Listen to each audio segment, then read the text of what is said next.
Golkar bersikap bahwa pemilihan presiden mandataris MPR masa bakti 98-2003 bahwa putra terbaik bangsa yang memenuhi kriteria yang dimaksud untuk diajukan sebagai calon presiden mandataris MPR masa bakti 98-2003 adalah Haji Muhammad Soeharto.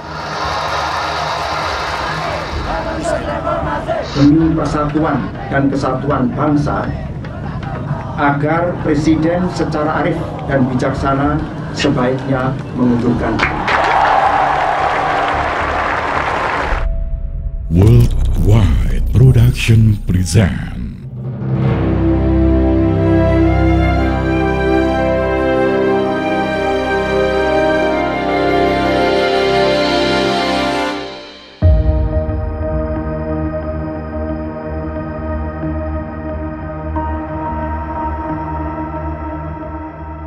Pada 11 Maret 1998, Soeharto dilantik sebagai Presiden Indonesia untuk ke-7 kalinya.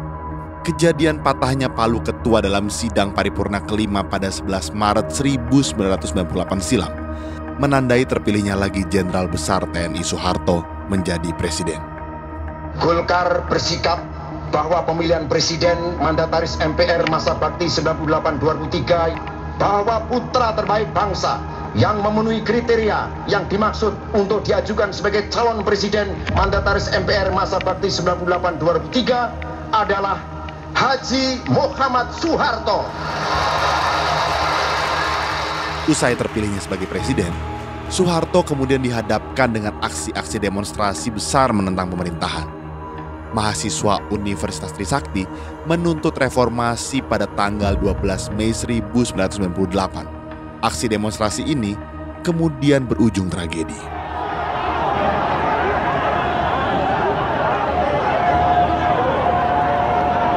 Gelombang demonstrasi mahasiswa pada 12 sampai 18 Mei di Gedung Majelis Permusyawaratan Rakyat dan Dewan Perwakilan Rakyat di Jakarta akhirnya membuat Ketua MPR Harmoko menyerah. Ia menemui para mahasiswa yang menuntut agar Presiden Soeharto mundur dan reformasi dilakukan di Indonesia. Harmoko menemui para mahasiswa pada sore hari. Pada tanggal 18 Mei, pukul 15.20, Harmoko berpidato di gedung DPR yang dipenuhi ribuan mahasiswa. Demi persatuan dan kesatuan bangsa, agar presiden secara arif dan bijaksana sebaiknya mengundurkan.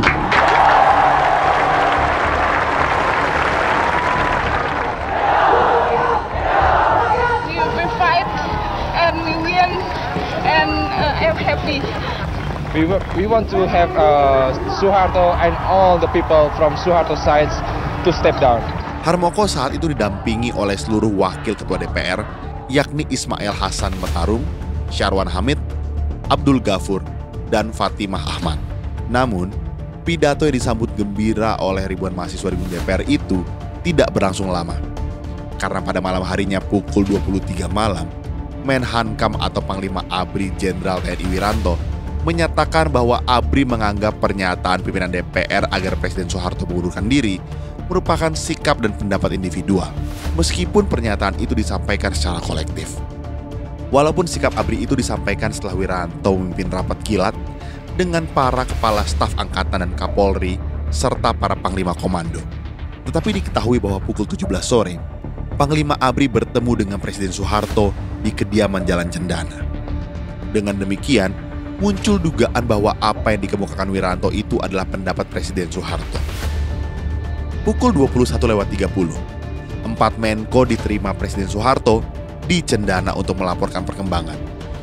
Mereka juga menggunakan kesempatan itu untuk menyarankan Soeharto agar membubarkan Kabinet Pembangunan 7 bukan di reshuffle. Tujuannya agar mereka yang tidak terpilih lagi dalam Kabinet Reformasi tidak terlalu malu. Namun, niat itu sudah diketahui oleh Presiden Soeharto. Soeharto langsung mengatakan, urusan kabinet adalah urusan saya. Akibatnya, usul agar kabinet dibubarkan tidak jadi disampaikan. Pembicaraan beralih pada permasalahan yang berkembang di masyarakat.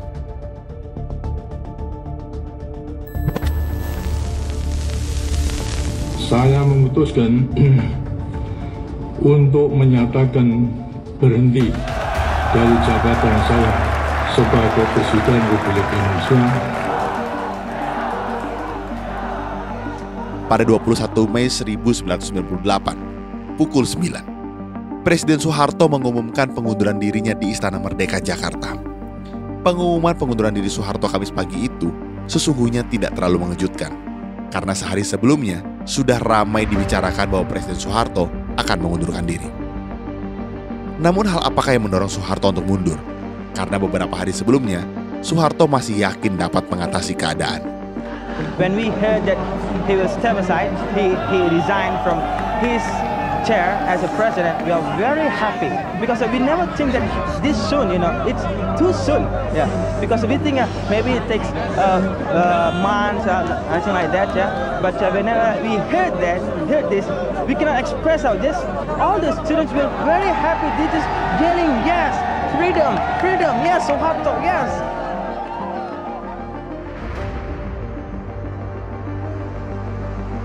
Tanggal 19 Mei 1998, pukul 9 sampai 11:32 siang. Presiden Soeharto bertemu ulama dan tokoh masyarakat, yakni Ketua Umum PBNU Abdurrahman Wahid, budayawan MH Ainun Najib, Direktur Yayasan Para Madinah Nurholis Majid, Ketua Majelis Ulama Indonesia Ali Yafi, Prof. Malik Fajar Muhammadiyah, Guru Besar Hukum Tata Negara dari Universitas Indonesia Yusril Iza Mahendra, Kiai Haji Khalil Badawi, Muslimin Indonesia, Sumarsono, Muhammadiyah, serta Ahmad Bagja dan Ma'ruf Amin dari NU. Usai pertemuan, Presiden Soeharto mengemukakan akan segera mengadakan reshuffle Kabinet Pembangunan 7, sekaligus mengganti namanya menjadi Kabinet Reformasi. Presiden juga membentuk Komite Reformasi. Pada sore hari, Nurholis mengungkapkan reshuffle Kabinet dan membentuk Komite Reformasi itu murni dari Soeharto dan bukan usulan mereka. Dalam pertemuan ini, sebenarnya tanda-tanda bahwa Soeharto akan mengundurkan diri sudah terlihat. Namun, terdapat dua orang yang tidak setuju bila Soeharto mundur, karena hal ini dianggap tidak akan menyelesaikan masalah. Pukul 16:30, Menko Ekwin Ginanjar Kartasasmita bersama Menperindak Muhammad Hasan melaporkan kepada Presiden mengenai kerusakan jaringan distribusi ekonomi akibat aksi penjarahan dan pembakaran. Menteri Pendayagunaan BUMN, Tanri Abeng, melaporkan soal rencana penjualan saham BUMN yang beberapa peminatnya menyatakan mundur. Menko Ekwin juga menyampaikan reaksi negatif para ekonom senior seperti Emil Salim, Subroto, Arifin Siregar, Moh Sadli, dan Frans Seda atas rencana Soeharto membentuk Komite Reformasi dan mereshuffle kabinet. Mereka berpendapat bahwa tindakan itu mengulur-ulur waktu. Tanggal 20 Mei 1998, pukul 14:30, 14 Menteri Bidang Ekwin mengadakan pertemuan di Gedung Bappenas. Dua menteri lain, yakni Muhammad Hasan dan Menko Fuad Bawazir, tidak hadir. Mereka sepakat tidak bersedia duduk dalam Komite Reformasi ataupun Kabinet Reformasi hasil reshuffle.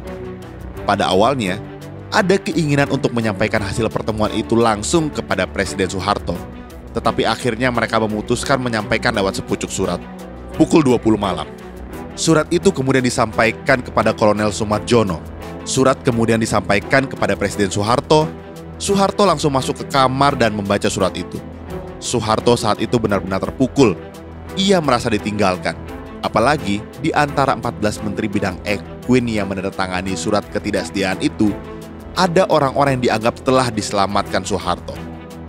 Ke-14 menteri yang menandatangani deklarasi Bappenas itu secara berurutan adalah Akbar Tanjung, A.M. Hendro Priyono, Ginanjar Kartasasmita, Giri Suseno Hadi Harjono, Dr. Haryanto Danutirto, Justika S. Baharsyah, Kunto Mangu Subroto, Rahmayadi Bambang Sumadijo, Rahadi Ramelan, Subiakto Cakrawerdaya, Santoyo Sastro Wardoyo, Sumahadi, Theo L. Sambuaga, dan Tanri Abeng. Alinea pertama surat itu secara implisit meminta agar Soeharto mundur dari jabatannya. Perasaan ditinggalkan, terpukul dan dikhianati telah membuat Soeharto tidak punya pilihan lain kecuali memutuskan untuk mundur. Soeharto benar-benar tidak menduga akan menerima surat seperti itu, karena sehari sebelum surat itu tiba, ia masih berbicara dengan Ginandjar untuk menyusun kabinet reformasi. Ginandjar memberi usulan tentang menteri-menteri yang perlu diganti, sekaligus nama penggantinya, Prabowo Sutejo adik Soeharto, yang berada di kediaman Jalan Cendana, malam itu mengungkapkan, Pak Harto gugup dan bimbang. Apakah Habibie siap menerima penyerahan itu? Suasana bimbang ini baru hilang saat Wakil Presiden Habibie menyatakan siap menerima jabatan presiden. Namun, pengamat militer Salim Said mengatakan bahwa Soeharto menganggap Habibie sebagai pengkhianat. Hal itu berdasarkan kesaksian AM Fatwa yang pernah berbicara langsung dengan putri Soeharto, Siti Hardianti Rukmana alias Mbak Tutut. Salim menyebut, Soeharto berharap Habibie ikut mengundurkan diri saat ia menyatakan berhenti. Sebab prinsip orang Jawa, tiji tibeh, mati siji, mati kabeh. Walaupun demikian, Salim menilai langkah Habibie yang tak ikut mundur ketika itu tepat. Menurut dia, Habibie yang merupakan produk pendidikan barat sangat memahami dan berpatokan pada UUD 45. Prabowo Sutejo menggambarkan suasana di rumah Soeharto saat itu cukup tegang. Perkembangan detik per detik selalu diikuti dan segera disampaikan ke Soeharto. Saya berusaha memberikan informasi terkini tentang tuntutan dan permintaan yang terjadi di DPR.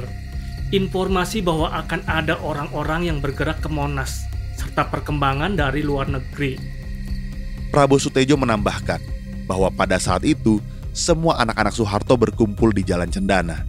Soeharto kemudian bertemu dengan 3 mantan wakil presiden, Umar Wirahadi Kusuma, Sudarmono, dan Tri Sutrisno. Pukul 23 malam, Soeharto memerintahkan ajudan untuk memanggil Yusril Iza Mahendra, Mensesnek Saadillah Mursyid, dan Panglima ABRI Jenderal TNI Wiranto. Soeharto akan menyerahkan kekuasaan kepada Wapres B.J. Habibie. Wiranto merasa perlu berbicara dengan para kepala staf angkatan mengenai sikap yang akan diputuskan ABRI dalam menanggapi keputusan mundurnya Soeharto. Setelah mencapai kesepakatan dengan Wiranto, Soeharto kemudian memanggil Habibie. Pukul 23.20, Yusril Iza Mahendra bertemu dengan Amin Rais. Dalam pertemuan itu, Yusril menyampaikan bahwa Soeharto bersedia mundur dari jabatannya. Yusril juga menginformasikan bahwa pengumumannya akan dilakukan Soeharto 21 Mei 1998 pukul 9 pagi. Kabar itu lalu disampaikan juga kepada Nurholis Majid, Emma Ainun Najib, Utomo, Danan Jaya, Syafi Ma'arif, Johan Effendi, Haji Amidan, dan lainnya. Mereka segera mengadakan pertemuan di markas para tokoh reformasi damai di Jalan Indramayu 14, Jakarta Pusat, yang merupakan rumah dinas Dirjen Pembinaan Lembaga Islam Departemen Agama Malik Fajar. Di rumah Malik Fajar, Nurholis Majid menyusun ketentuan-ketentuan yang harus disampaikan kepada pemerintahan baru. Pukul 1:30, Amin Rais dan kawan-kawan mengadakan jumpa pers. Dan dalam jumpa pers itu, Amin mengatakan, there will be, I hope, official statement by Soeharto concerning his most probably his resignation. Maybe, yeah. Why do you expect that? Why? Because I got semi-authentic news before midnight that most probably the old man has resigned. And he will give a national speech tomorrow morning between 7 to 8. This is what I heard. Keduanya menyambut pemerintahan transisi yang akan menyelenggarakan pemilihan umum hingga sidang umum MPR untuk memilih pemimpin nasional yang baru dalam jangka waktu 6 bulan. 21 Mei 1998, Soeharto mengumumkan pengunduran dirinya. Kekecewaannya tergambar jelas dalam pidato pengunduran tersebut. Setelah Soeharto mengundurkan diri dari jabatannya dan B.J. Habibie mengucapkan sumpah sebagai presiden, Panglima ABRI Jenderal TNI Wiranto dalam pidatonya menyatakan ABRI akan tetap menjaga keselamatan dan kehormatan para mantan presiden atau mandataris MPR, termasuk mantan Presiden Soeharto dan keluarga.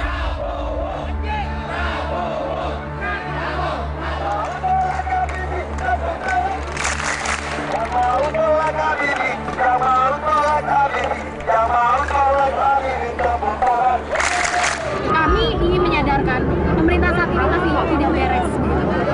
Bahwa Forum Kota sudah menolak hasil pemilu 97. Kami sudah menganggap hasil pemilu 97 cacat moral, cacat hukum, dan cacat politik.